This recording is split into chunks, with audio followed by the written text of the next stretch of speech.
The Roaring 20s into the present time as Midway Village Museum plans a unique living history event for the community on Saturday.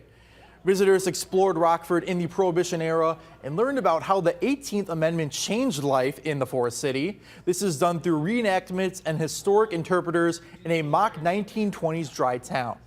Museum educators taught visitors about things like illegal distilleries, women's suffrage marches, bank heists, and federal raids.